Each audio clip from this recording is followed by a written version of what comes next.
أعوذ بالله من الشيطان الرجيم. بسم الله الرحمن الرحيم. يا بني إسرائيل اذكروا نعمتي التي أنعمت عليكم وأوفوا بعهدي أوف بعهدكم وإياي فارهبون. وآمنوا بما أنزلت مصدقا لما معكم ولا تكونوا أول كافر به ولا تشتروا بآياتي ثمنا قليلا وإياي فاتقون. ولا تلبسوا الحق بالباطل وتكتموا الحق وأنتم تعلمون. وأقيموا الصلاة وآتوا الزكاة واركعوا مع الراكعين. أتأمرون الناس بالبر وتنسون أنفسكم وأنتم تتلون الكتاب أفلا تعقلون. واستعينوا بالصبر والصلاة وإنها لكبيرة إلا على الخاشعين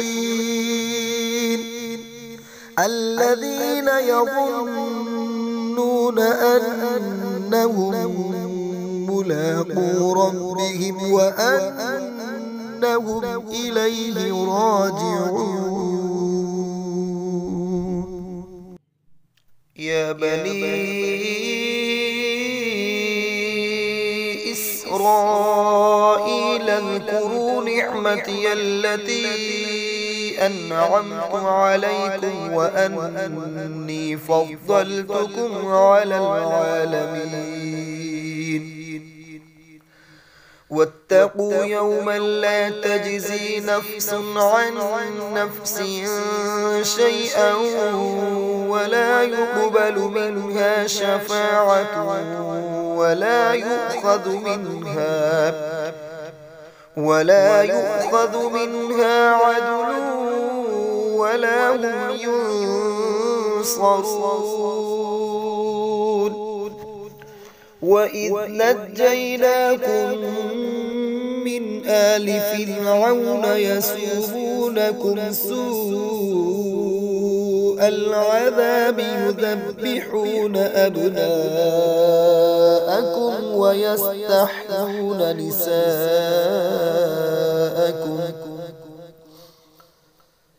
وفي ذلكم بلاء من ربكم عظيم. وإذ فرقنا بكم البحر فأنجيناكم وأغرقنا آل فرعون وأنتم تنظرون.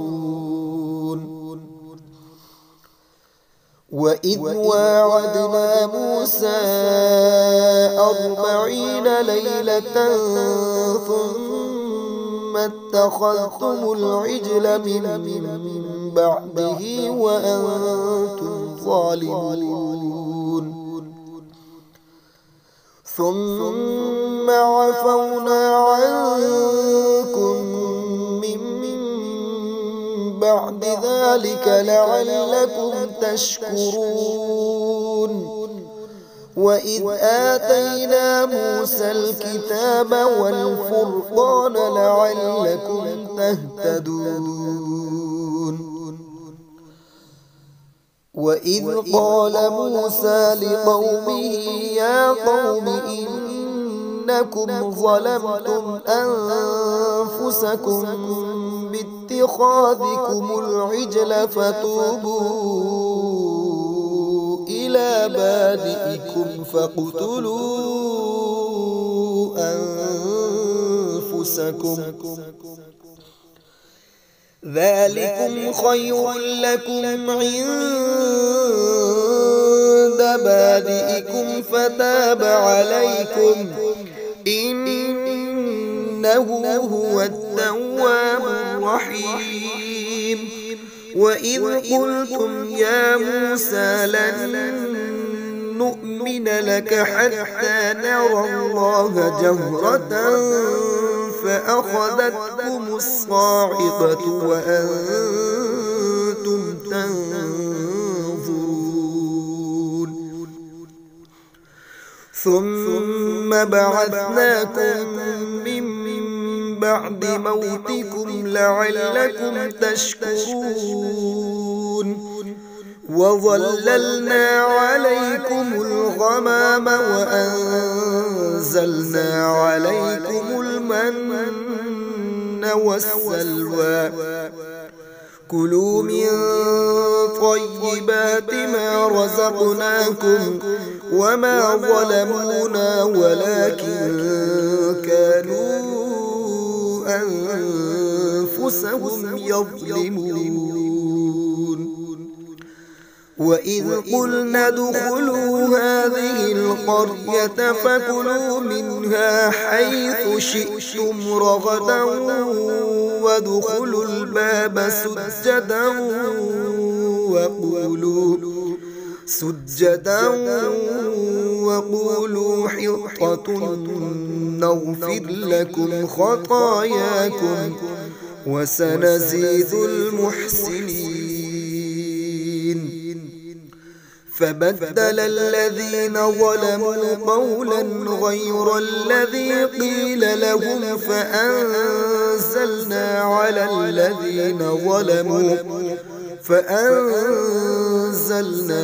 الذين ظلموا رجزا من السماء